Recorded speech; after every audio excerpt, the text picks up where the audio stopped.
Hey, Mountain.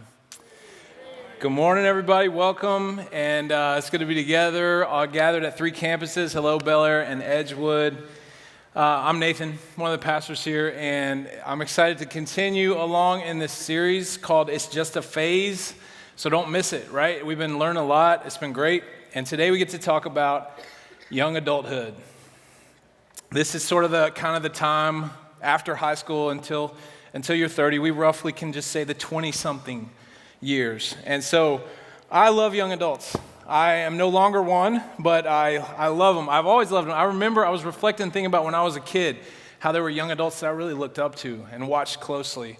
And then when I was a young adult, those were fun years. Those are hard years in some ways, but they were great. And then now that I'm old like most of the rest of y'all, I still love young adults. I love your energy and just I just feel like it's this sweet spot in life where, in ministry, the cement is still very wet, but it's getting really real, right? And there's just so many young adults, you don't even know maybe how important the decisions you're making right now are and how they're shaping the rest of your life. And so we look at it sort of as a bridge around here, like from the young to the adult.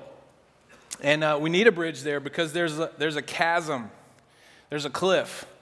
You've probably heard some of the statistics about how people who are raised in the church or have a church background in the 20-something years, a lot of them fall away or walk away. This has sort of always been true. It's part of that stage of life, but some say it's worse now than ever. Some say it's not. There's also statistics that show that a lot of them, a large percentage of those who do walk away will come back to the church. But, we can just say the sky's not falling, but it's a really, really, really crucial phase. It's an important time of life. It's a hinge point in your life and your faith and your formation.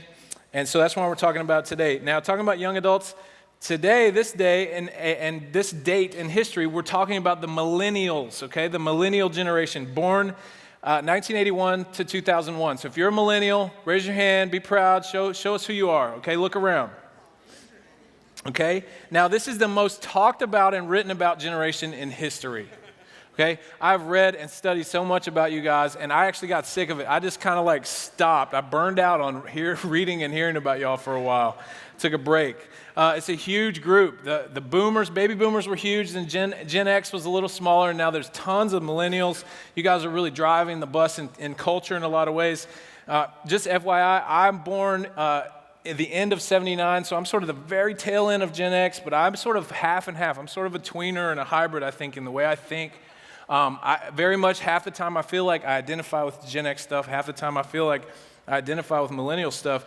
Millennials get criticized a lot, okay? For example, won't get off their phones, not loyal, don't show respect, they're naive about organizations, they're impatient and just drop out if you don't immediately implement their ideas. They're materialistic, no work ethic, want everything handed to them. They're entitled. Everything's over-sexualized. They've grown up in this sex-saturated world.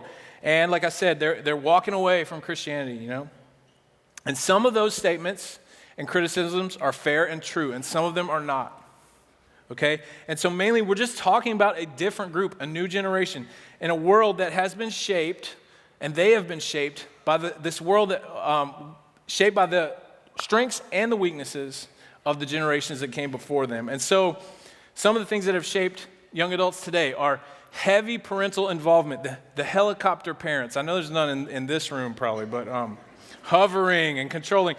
Fear of low self-esteem, okay? This is the generation that grew up with trophies for everybody, right? Participation, yay! The consumer age, okay? Millennials have been marketed to and spun and sold to from the moment they opened their eyes. Technology everywhere, right? You had technology integrated into everything from day one. So there's a lot of positive things that I love about this generation. They're less worried about status and just climbing these career ladders. They want to change the world. They love each other. You guys love each other. You're more positive and optimistic and full of hope, and you're very creative, very mobile, very smart, extremely educated. Much less prejudice and judgmentalism, right? Tolerance almost gets elevated too high sometimes, but you guys are not judging people. You're not worried about race and ethnicity like previous generations. In fact, more and more people in our world are of multiple ethnicities, and the bigger issue going forward is going to be class differences. But ministering to young adults is a challenge. It really is.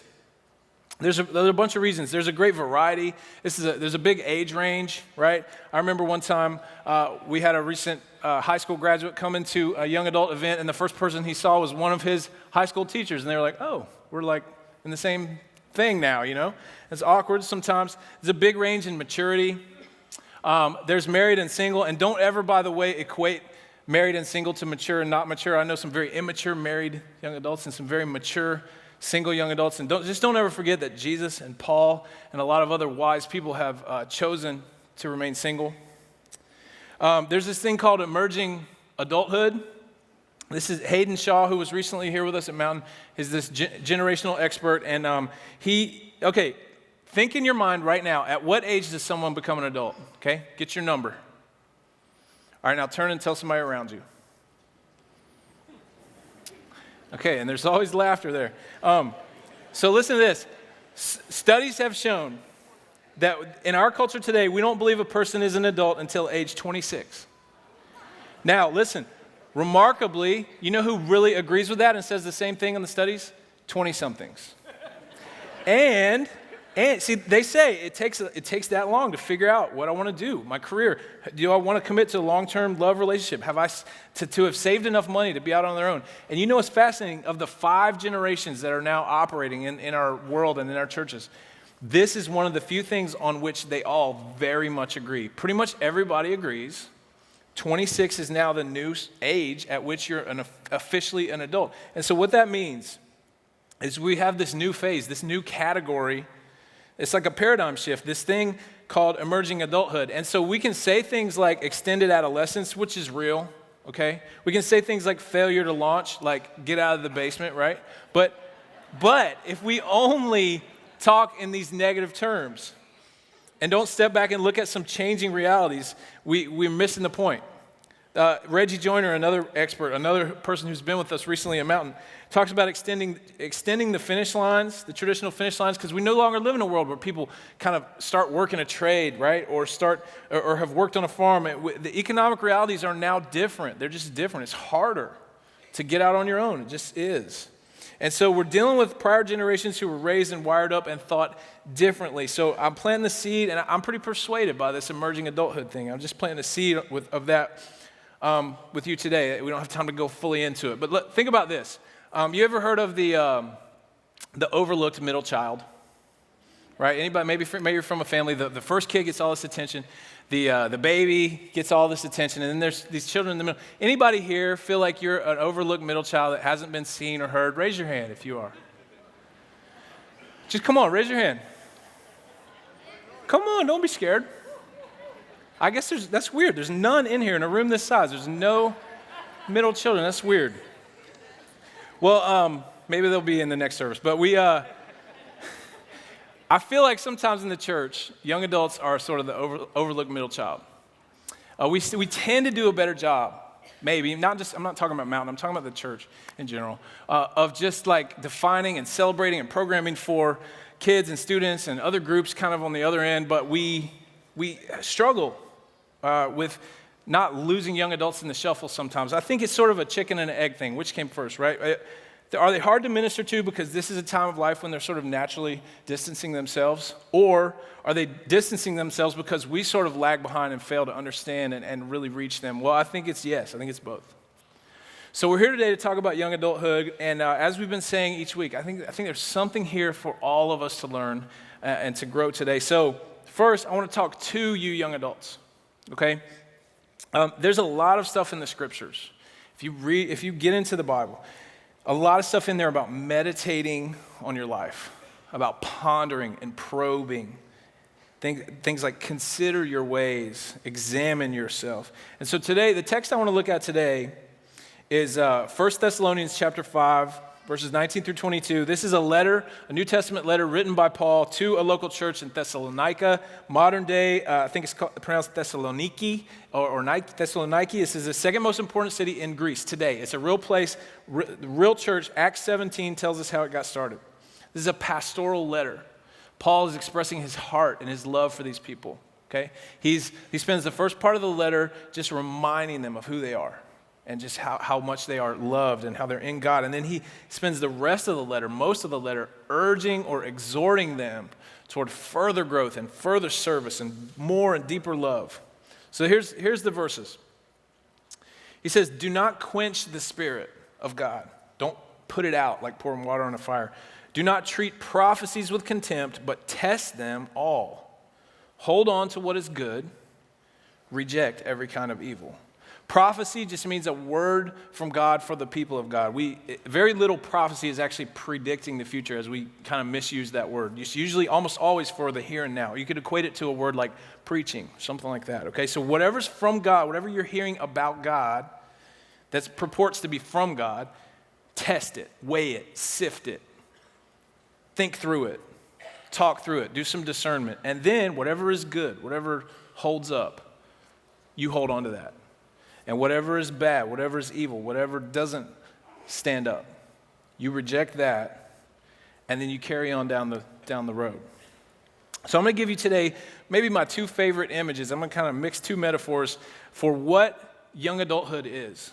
Okay? So you saw me probably carry out my trusty old backpack here. I love to go backpacking. I love, this is where, camping and whatnot, but you don't just drive up. This is when you go out in the backcountry and everything you're going to need for however long you're going to be out there, you're carrying it, right, on your back. It's here. And so you're walking along, you're moving up the trail, and I want you to think about your life and your faith and your spiritual life this way as well. Growing up, you've been given a backpack, and you've been given over time all this gear and these things that you're going to supposedly need for the journey by your parents, your community. And so at some point, you're walking down the journey and the trail of your life, and you kind of go, oh man, this is getting heavy. Or maybe you just get enough distance like from mom and dad, and you're out there. And one of the reasons I love going backpacking is just to be out there alone with my thoughts. And you quiet down and you go, And you sort of set down your pack, and you sort of take inventory of what's in there, right? So I'm just going to pull out whatever I got in here. So here's a map book. Here's my Bible, my journal, another book, my pillow. Got to have that. Duct tape. You got to always have duct tape. There's a cup. I got matches. I got ibuprofen. There's a knife, some rope, a water bottle, first aid kit, flashlight, sunglasses, toilet paper. Need that. Food.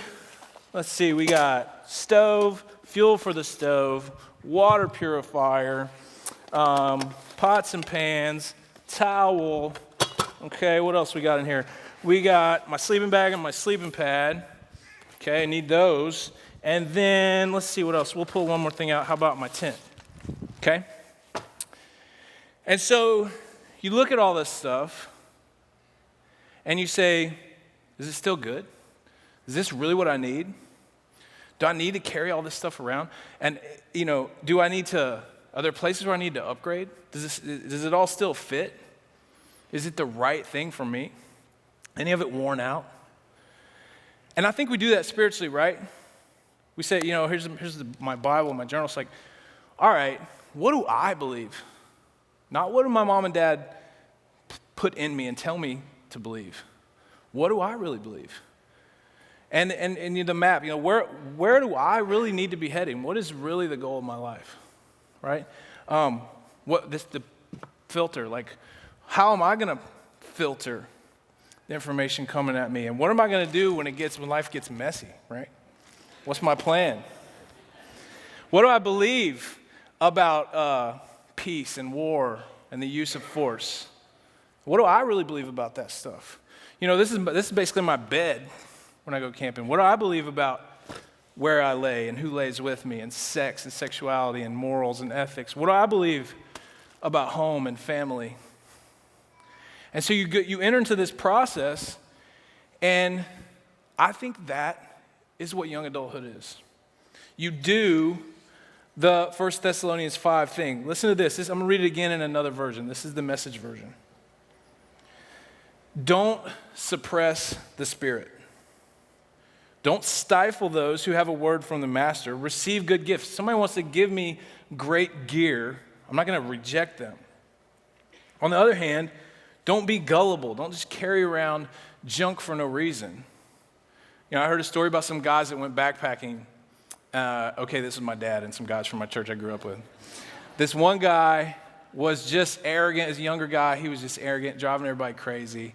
And they had hiked in and camped, and now they were about to hike back, long hike over this mountain, and he was just selling off all his stuff, and he was bragging about how he wasn't going to have anything to carry out. So a couple guys took him off to see something, and the rest of them filled his pack with all the trash, everybody's trash. And he carried all the trash out that day, and he didn't brag or talk nearly as much after that. But the point is, I don't know if that was a nice thing to do or not, but he learned a lesson, and the point is he didn't check. It says here, check out everything and keep only what's good. He didn't do that. So he walked around with a bunch of trash in his pack.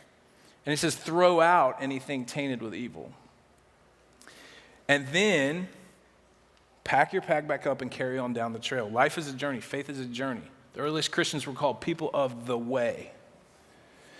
So young adults, I just want to say to you today that this process spiritually is just incredibly important. It is very important. It is what you are supposed to be doing in this time of your life. And secondly, I want to say that this is a place, this community is a safe place and a good place for you to do that. We truly want to help you do that, to do it well, to be prepared and supplied for the journey so that you can walk well. Does that make sense? So now, let me turn now and talk to the older adults for a few minutes. So that thing that I just said, I just wrote a check that now you are going to have to cash. You are either going to make me into a prophet or a liar based on what I just invited young adults to do among us in our community. Will they or won't they really be able to show up and to go through this process? Some of this has to do with programs, and we on the church staff will continue to learn and grow and tweak and rearrange and reconfigure and program as best we can for young adults. But, this is really more of a culture thing. It has to be bigger than programs. So will we be a community where this 1 Thessalonians 5 process is the norm? And I'm thankful that in many ways we already are. But we got to step it up. We got to crank it way up. If we want to battle back against those statistics and keep young adults from walking away or falling away or getting stuck spiritually or wandering off, if we want to be a community where there is a bridge for those who have walked away to find a clear and a safe pathway back into relationship with God, into the people of God, we've got a lot more work to do. So look around the room and look into your life. Think about the young adults that you know and care about who are not in this room. And think about how we're going to be that kind of community. There's a couple books I would highly recommend. There's many more, but Reggie Joyner, again, he wrote this book called The Slow Fade, Why You Matter in the Story of 20-somethings. And then Hayden Shaw's book, Generational IQ, just talks about the generations and the ways that we work together. And then I want to give you 3 words today about what young adults are seeking, what they need from the rest of us, okay? So the first word is authentic. Just be real. Heard someone say one time, authentic trumps cool every time. I would just say authentic now is cool. And one of the things I love about millennials is how they've brought to the greater culture this value, which is a kingdom of God value, and we celebrate when those things overlap, of authenticity and integrity. Just be you, because that's what you should do. Don't wear these masks. But Satan is still at work. We still get caught up in this image stuff, and our false selves kind of take over, and we got to battle to always be real and authentic. And I'm telling you, young people respond to that kind of leadership. They really do. And they remember they have grown up being spun and marketed to constantly. And so thankfully they've moved past some of the cynicism and distrust of Generation X, but they have developed excellent, what I'll call hypocrisy detectors, right? They can smell fake a mile away and they reject it. Secondly, be available. Bob Goff was here recently. He's the guy that wrote Love Does. He's in his 60s. He's an older guy, but he just so appeals to people all across generations. And he really appeals to young adults. And one of the reasons they've responded to him so well is because he published his cell phone number at the end of the Love Does book. He just put it in there and said, call me. And people do it. And actually, before he came here, a couple groups mountain groups called him and he answered, and he spent time with some of our young adults, and he spent time with the mountain riders, our motorcycle group, and you know, he'll answer the phone if you're with him. And Kirk Boland gave him a ride from the airport, and this is one of the things he said to Kirk. He said, you know, I'll never be the smartest leader in the world, but I can be the most available. That's kind of his strategy, and it's working. So if you really want to help to facilitate this process for young adults, you want to carry on the faith to the next generation, you want to have a church and a world that's better for your kids and grandkids, you have to carve out some time and space and margin in your life for young adults. Now, the third word is act, because to be available is like to open a door, but to act is to take a step through it, right? And actually, sometimes it's stepping back, right? It's letting young adults actually lead and contribute and have a voice. It's putting aside your preferences. You know, the classic example of this in churches is music, right? The volume of the music, the style of the music, or there's a bunch of other examples, but the question is, are you more concerned about being comfortable and catered to, or are you more concerned about creating a place and a community where young adults will be made to feel at home and will feel welcome to go through this process we're talking about? You know what you can do too? You can be a mentor to someone. Now, what that isn't is, oh yes, I would love somebody to control and boss around because my kids don't let me do that anymore for some reason. So sign me up. No. What it is to be a listener, right? Hayden Shaw says, be a person they can think out loud with. Reggie Joyner has great stuff on mentoring. He says, our role is to celebrate the steps they are taking, not highlight the ones they haven't. When you start working on a project, arriving at the end is always the mission. When you begin mentoring a person, the process itself is the mission. Halting the slow fade happens when older adults start investing in college-age people. Engaging their hearts and minds doesn't require anything fancy. It requires a willingness toward mutual fascination with one another and an openness towards sharing a journey together. You know, let them on your team, whatever team you're on. If you're in a men's study, women's study, couples study, you're on a serving team, you're doing whatever in your life, look around. Do we have 20-somethings? Well, if not, get them on board. They love teams. They've grown up doing everything in teams. Millennials love teams. You know, sometimes these words lead to another A word, adopt. Not like legally or literally, but I'm just tell you our story. We have like all these young adults now that are family to us. And we love them and they love us. And they come visit us and they hang out at our house and they pray for us. We pray for them. One was over a couple nights ago and, you know, we're just hanging out. She's playing with my kids. She's talking to Aaron. We had some food and it's like no big deal.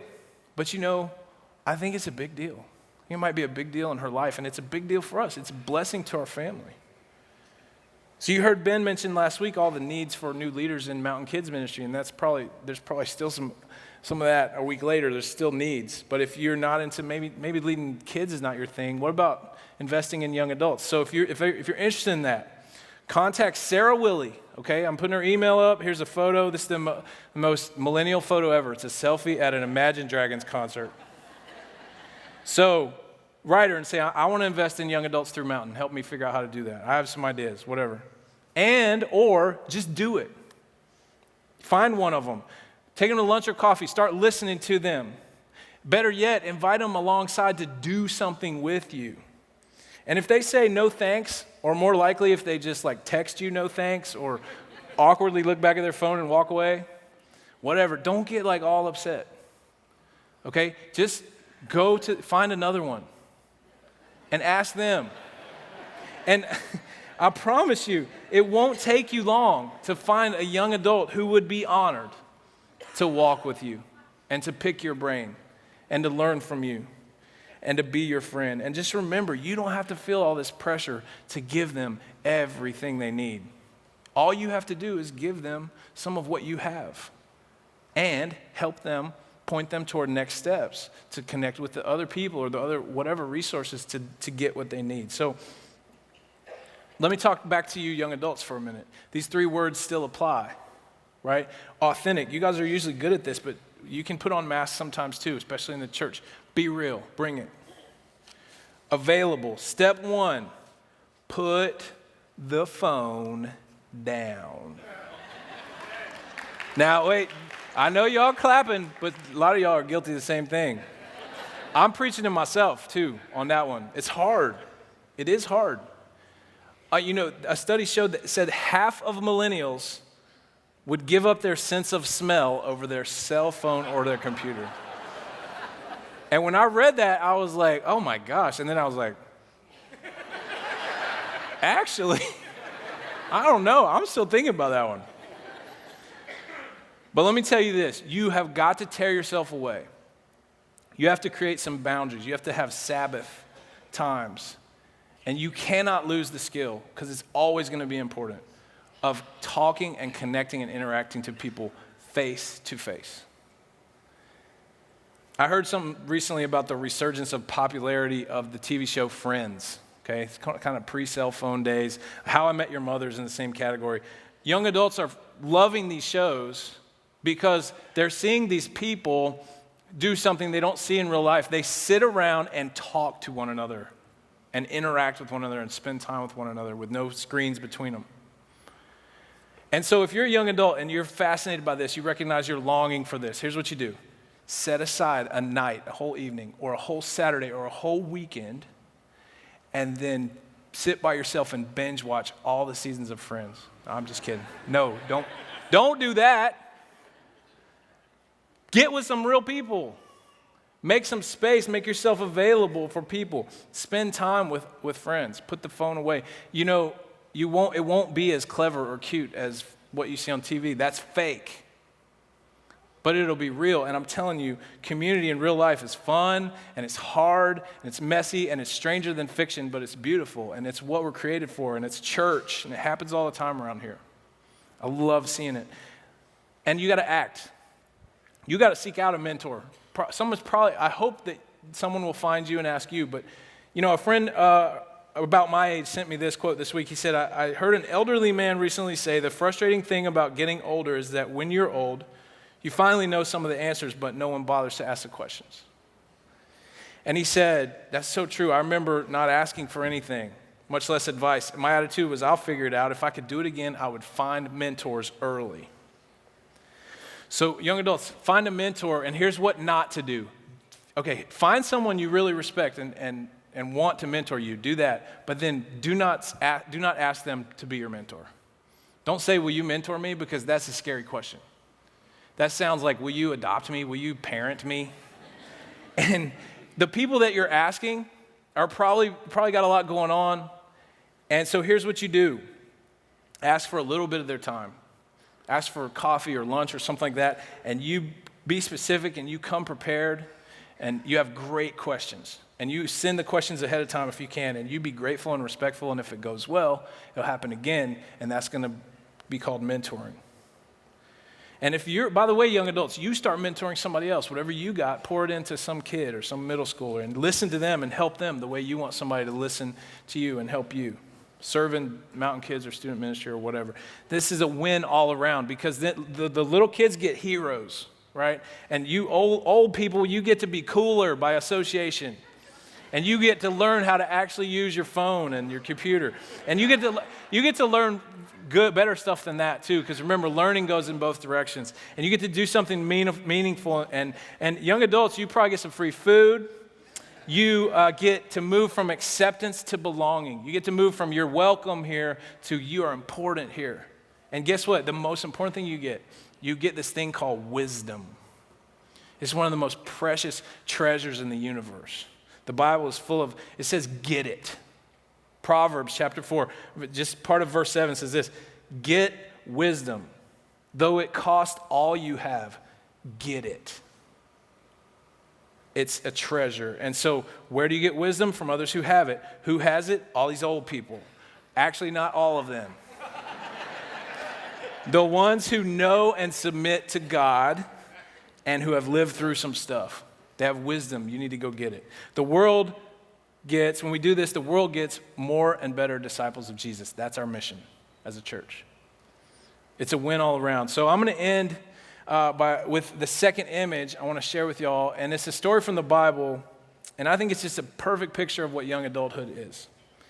It's the story of Jacob when he wrestled with God or wrestled with an angel. And Jacob was not a young adult at the time, but I think it's a great image for us. So The story is Jacob has got his pack on, and he's walking down the road with all his family and all his possessions, and he has not lived the greatest life. He's not been the greatest guy. He's lied and cheated. He's got major drama with his brother. He's got major drama with multiple ladies, okay? He's cheated some people, but now he's trying to make it right. He's trying to grow up, and he's walking toward facing the music with his brother, and he stops to camp, and he sends everyone else along, and he sets up camp by the river by himself. And he is stressed, and he is afraid. And so first thing he does is he prays. And what he does, he says to God, he says, God, I'm stressed and I'm afraid. And the second thing he says to God is, and you know what? You've made some promises, and I'm claiming them right now.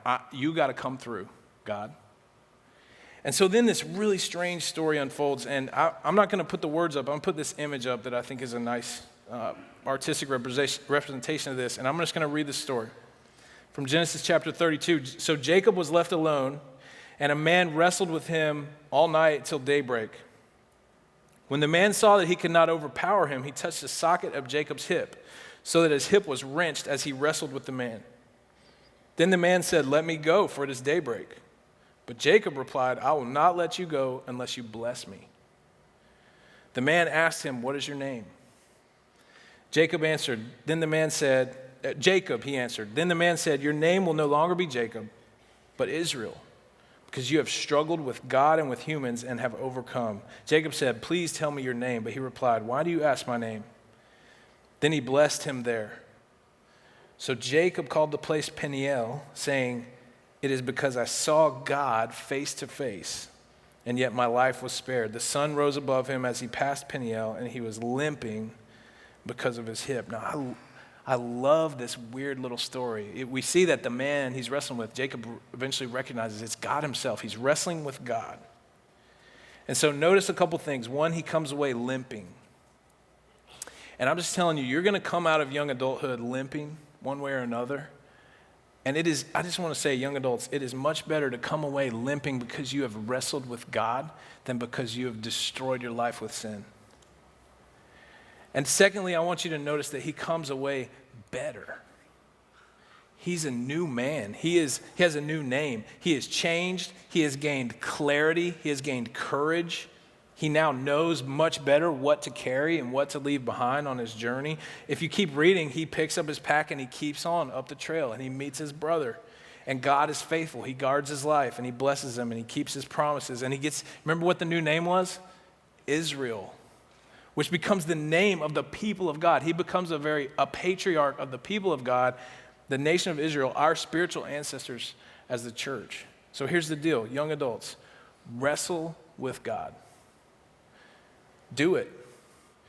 I want you to hear this very clearly. You and your friends, all your friends, whatever race and ethnicity, whatever, if you call yourself gay or straight or L or G or B or T or Q or whatever label you or someone else has put on you, you're welcome here. If you do believe in God, don't believe in God, you love God, you think you might hate God, you don't know what you think about God, but you know you're a spiritual being who has questions, you're welcome here. If you're single, you're married, you have kids, you have no kids, you chose not to have a kid, you're welcome here. Everybody is welcome here because I believe you and I were created for this church, community together, centered around Christ. And here you will find grace and truth. And guess what?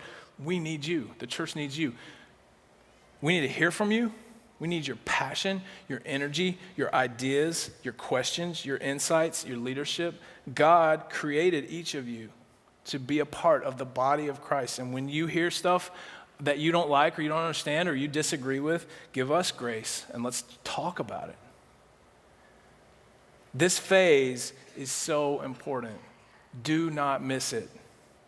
You are invited to come among this people and any other community that's centered on Jesus Christ, to sit down your pack and to wrestle with God. Get in the ring, get in the octagon, get in the mud, and duke it out with God. That's a big part of what church is. And the rest of us, we're going to help. Sometimes we'll be referees. right? We'll set boundaries and blow the whistle if you're not fighting fair. Sometimes we're coaches. We pass along what we've learned. We encourage you and inspire you to get back in there when you feel like quitting, and then pat you up when you're hurting. And sometimes and always, actually, we will just be fellow wrestlers. Like, hey, try this move, or we're fellow hikers and walkers on the journey. We say, I don't know, try this piece of gear that's worked for me. Walk with me. Let's walk together because this is a journey. So I want to ask you all again, all of you, are we and will we be that type of community? And in faith, I say yes, with the help of Jesus.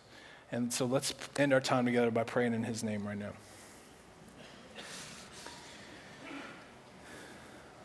Loving God, thank you for this day. Thank you for this opportunity to freely gather in your name. And thank you for the phase of life that is sometimes so fun and sometimes so hard and sometimes so confusing, called young adulthood. May we be a community that reflects your heart in everything we do and say to and with and for and around young adults. Lord, bless our 20-somethings and bless all those. May we be a blessing to every 20-something inside and outside of these walls in our sphere of influence, because may we love them as much as you love them. God, thank you so much for Jesus, who modeled the way to live for us, and in his name we pray. Amen.